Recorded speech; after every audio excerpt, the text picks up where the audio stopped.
as a Mother's Day message to you, my dearest patron. A wise person corrects his or her mistakes from other people's mistakes. Take a walk around your neighborhood. Look at mistakes couples have made which have brought bitter separations and divorces. Learn from those mistakes because before you become a mother, of course, there's a man in the picture who makes you mother, and that's a father to your child. My mother gave her life to Christ, in primary six, while my father gave his life to Christ on the 31st of December 1979. Their marriage took place on the 15th of September 1980 at Makerere University St. Francis Anglican Chapel. As I speak, they're more than 20 years in a bitter separation. Now, where there's a separation, it means one of the two or both haven't lived up to the other's expectations.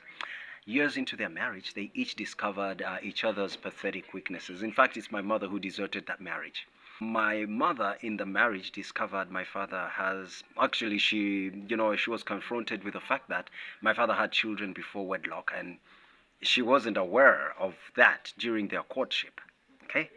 And it goes back to what I said, thoroughly investigate your man before you make that decision. My mother went to Weranyanji. She had a British headmistress and, of course, most likely British English teachers. My father went to a school in Masaka where he was mostly taught by Indians. The difference between the two is my father paid attention to his English lessons.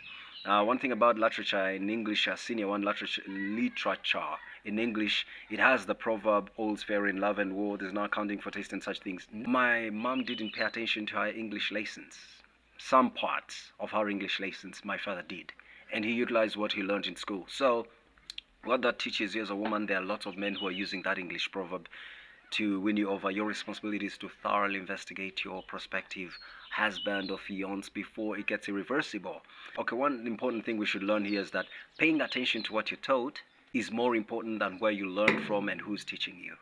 And secondly, the wedding ring is the smallest handcuff ever made. So you choose your soulmate or prison mate with care. And that aside, you should understand that wedlock in the Christian faith, whatever church or chapel you go to, the two of you each take vows to live with the other till death do the other part, in bad times, in sickness, in poverty, in at their worst, or whatever unpleasant situation there is. So please pay great attention to whatever you're told and thoroughly investigate to prove you're not being misled.